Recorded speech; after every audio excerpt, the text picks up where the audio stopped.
sobre o julgamento do lance do Gabriel Peck com o Vitor Gabriel. Eu não vou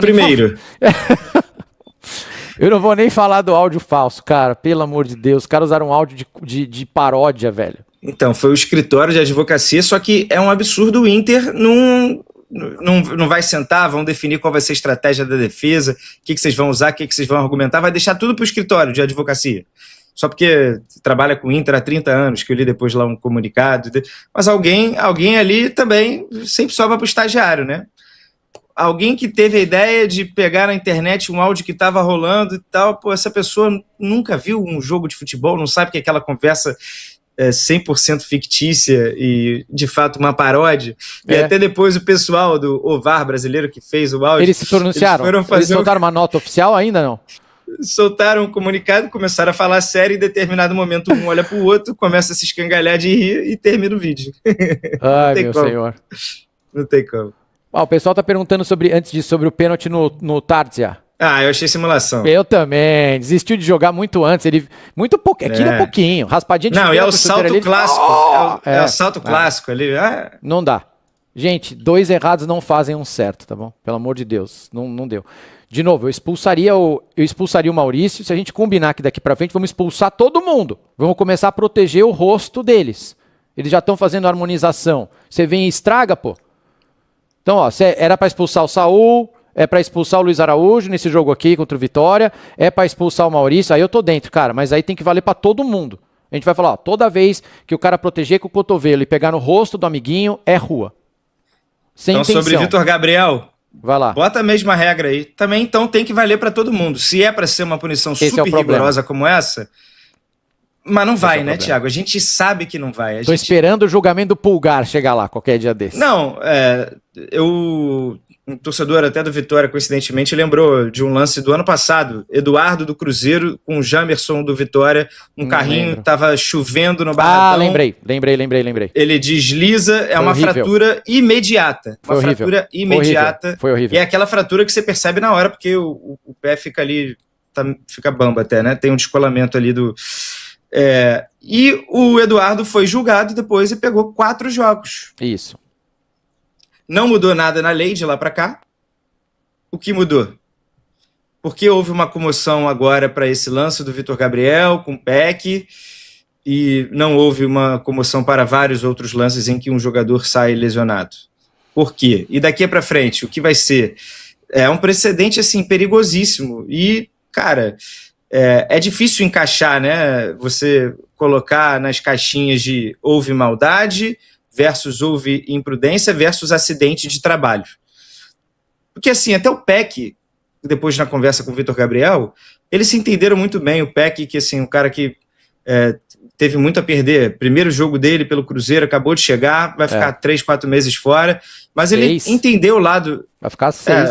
Eu acho que ele falou 4 meses, mas... Não, só operou. Enfim, de 4 para 6 é praticamente o fim da temporada, né? Não mudaria tanto. Mas ele entendeu, assim, o argumento, a desculpa do Vitor Gabriel, ele não levou com rancor nem nada, perdoou, e eu acho que quem é da bola ali, que tá no campo, entende que, às vezes, um lance vai passar um pouco do ponto, mas não necessariamente... o cara teve a intenção de machucar o outro. Ele correu o risco. E aí eu acho que já tem que ter uma punição grave. Correr o risco de machucar alguém, a punição já tem que ser grave. Mas para 6 meses fora, ou até 6 meses, eu acho que tem que ser um negócio assim muito deliberado. Tem que ser uma entrada de sola no joelho que eu quis bater no cara mesmo. E não, eu estava mirando a bola e exagerei. Que também acho que tem que existir uma punição, tá? Não estou defendendo nada diferente disso. Mas de 6 meses para 10 jogos, eu acho que tem uma estrada longa pela frente. Tá, vamos pensar juntos. Porque eu não sei se eu tenho opinião formada, eu queria a ajuda de vocês aí, chat. Vamos lá. Eu acho que uma coisa a gente vai concordar todo mundo aqui, até porque a gente está falando do jogo do Vitória. Eu expulsaria o Maurício. Eu acho que a gente é muito frouxo com regra e com punição. Muito frouxo. Essa que o Canedo acabou de falar. É porque a gente é frouxo. Então acho que é um consenso aqui de que a gente é ruim com regra e punição. Então o jogador quebra a perna do amiguinho, pega 4 jogos. Acho que todo mundo entende que é pouco. certo? E aqui existe o maravilhoso efeito suspensivo também, né, Thiago? Também. Aqui, no mundo inteiro tem o tal do sexta básica. suspended ban. Então, assim, eu acho que todo mundo concorda que as punições ao infrator são frouxas, no geral. Sempre, principalmente quando o time é grande, mas frouxo. Que falta mais rigor. No campo falta mais cartão, tanto que a gente tem 40, 30 faltas, e na Copa a gente não tinha tudo isso. Porque lá os caras eram mais rigorosos. Começou, pum, amarelo, ficava, com exceção da Argentina. Mas a maioria dos jogos os caras puniam, os caras davam uma segurada, tanto que não tinha tanta falta, o jogo era mais jogado. Aqui é 40 faltas por jogo, 50 faltas por jogo, pau comendo, e ninguém é expulso, termina o jogo com 2 amarelos, porque os caras vão deixando. Então a gente é ruim com regra e com punição. Então a gente concorda que a punição é frouxa, mesmo no STJD vem pouco jogo. Então, cara, essa punição pro Vitor Gabriel, eu acho que é interessante do ponto de vista educativo.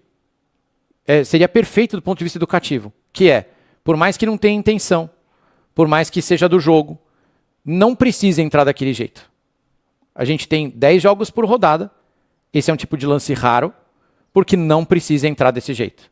Você pode roubar a bola de outro jeito, ou então ser driblado, meu filho, porque é do jogo. Entrar para rasgar daquele jeito lá, por mais que não seja intencional, você não foi para quebrar a perna dele, claro que você não foi, mas foi uma entrada dura. Assim como o Maurício, talvez ele não tenha querido rasgar o rosto do Kaká, mas rasgou. Ele assumiu o risco. Quando você dirige em alta velocidade e você sai da sua casa, você não está querendo sair da sua casa para atropelar e matar alguém. Mas quando você passa o limite de velocidade, você está assumindo um risco. Não é assim que a gente combinou quando a gente tirou nossa carteira de motorista? Avançar sinal, qualquer coisa. Quando você avança o sinal vermelho, você está com medo de ser assaltado. O teu motivo é nobre, meu irmão. Mas você está assumindo um risco. Você está passando num sinal que estava fechado para você. O nosso Vitor Gabriel, ele assumiu um risco. Ele não precisava ter entrado na bola daquele jeito. E aí tem um caráter educativo para todo mundo, que é dispute a bola normalmente, de um jeito com bom senso. É disputado, pô, você quer ganhar, beleza, mas não precisa disputar a bola daquele jeito. Então tem um caráter educativo legal, importante. Qual o meu medo? É que é tudo interpretativo, certo? Se a gente for julgar lá no STJD se houve ou não intencionalidade, querer entrar na mente do cara, se houve ou não maldade, como é que os engravatados lá e nós aqui vamos julgar maldade? Qual é o critério para julgar maldade e intencionalidade? Onde é que está escrito isso? É muito abstrato. No máximo. Aí você vai levar em conta a primariedade do cara? Então o Vitor Gabriel era primário, pô. Agora imagina se é a terceira vez que ele está lá. Isso vai ser levado em conta também na hora de você falar se é maldade ou não? Porque talvez ele tenha sido maldoso das duas primeiras, mas não foi maldoso nessa. Como é que você vai julgar o que está passando dentro da cabeça do cara naquele momento lá? E aí começa a ficar perigoso, cara. Quando você vai na parte mais... É maldoso? A entrada do Vitor Gabriel é maldosa?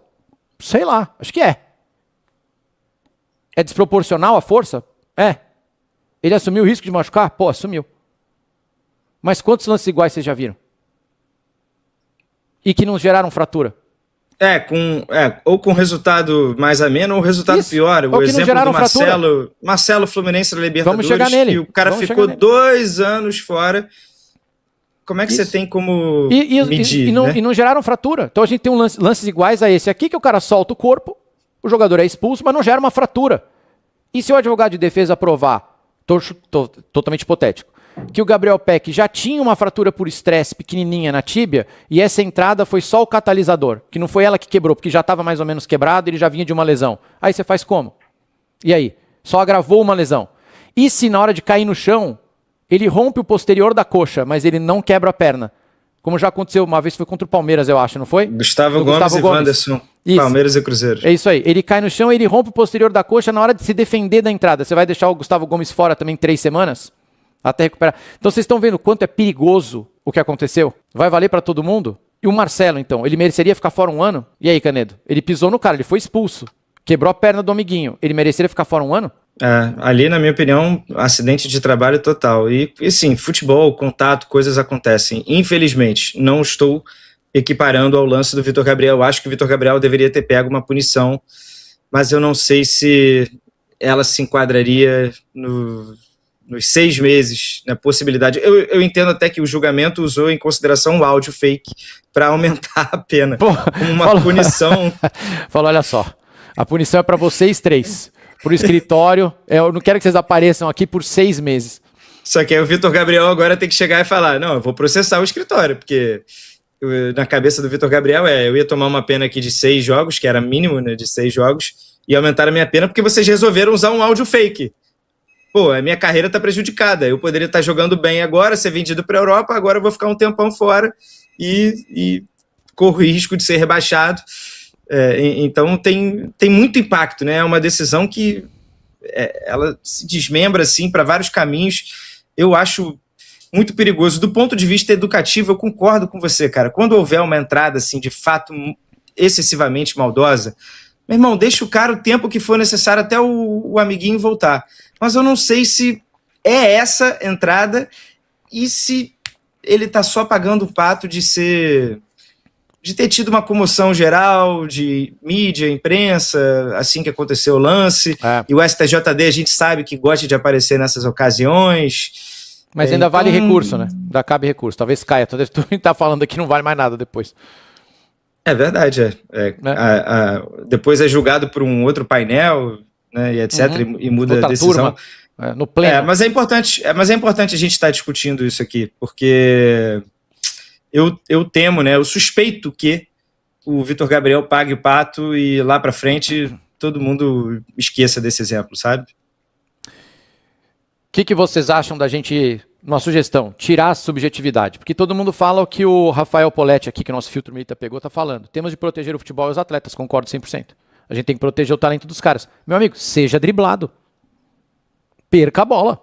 Em vez de arrancar a perna do amiguinho, romper o ligamento do amiguinho, cara, seja driblado, pô. É do jogo, perca a bola.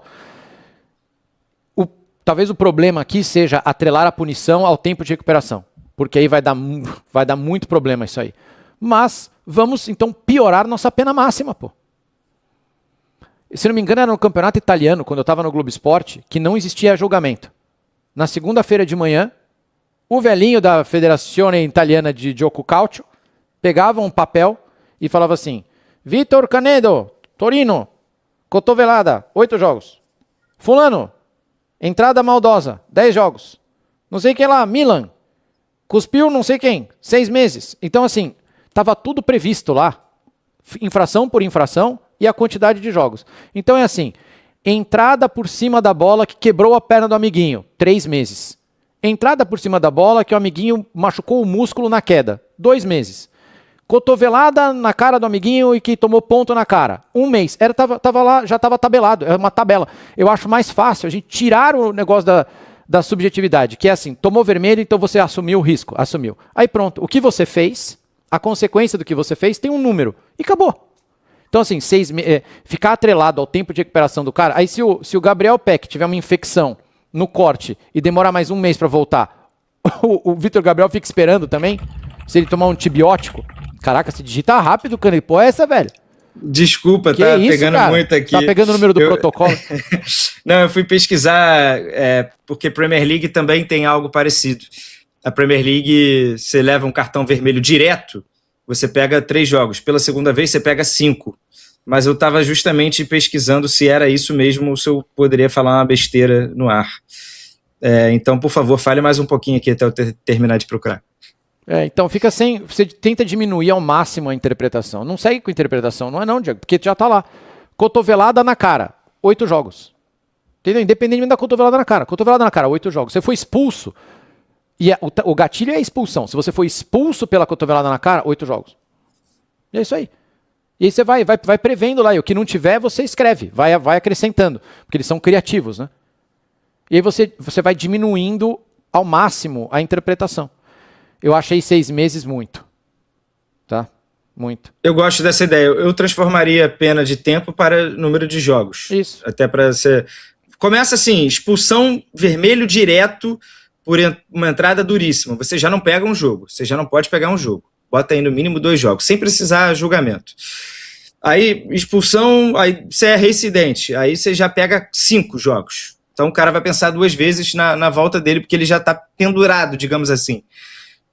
E é isso, você vai aumentando gradualmente as punições e é isso, vai ter que ser educativo mesmo, né? Do jeito que tá também tá muito perigoso. Eu concordo, eu só tô com você, eu acho que 6 meses, muita coisa. Então só pra gente lembrar de tudo, só do que a gente tá falando. o Vitor Gabriel poderia ter roubado a bola do Gabriel Peck sem ter quebrado a perna dele, sem ter entrado daquele jeito, ou ter sido driblado. Dava para fazer. Ele não era a única opção que ele tinha. Como às vezes a única opção do zagueiro era puxar a camisa do cara para evitar o gol, e ele é expulso direto por dogso, certo? Por negar uma opção de gol. E é aquela falta tática. Ele poderia ter disputado de milhares de outros jeitos. Eu vi falando isso do Gustavo Gomes, dos lances que a gente analisa aqui, que fala que ele poderia ter jogado de outro jeito. O Kaká poderia ter roubado a bola do Arias de outro jeito, não precisava ter levantado. O Maurício poderia ter protegido a bola de outro jeito, não precisava ter feito daquele jeito. Então, quando você assume o risco, você tem que ser punido. Aí a gente tem que proteger o talento, a gente tem que proteger os jogadores, a integridade física deles. Por que o nosso futebol está com menos drible? Porque a gente senta a porrada aqui, tudo bem. Vai driblar, pum, falta e nenhum amarelo. Aí sai 1 minuto e meio para bater a falta. E aí não tem mais drible. Por que o jogador tem dificuldade de passar? Porque a gente está deixando o pau comer, sem cartão. Então você vê que esse julgamento está dentro de um contexto enorme de impunidade que a gente vive aqui no nosso dia a dia.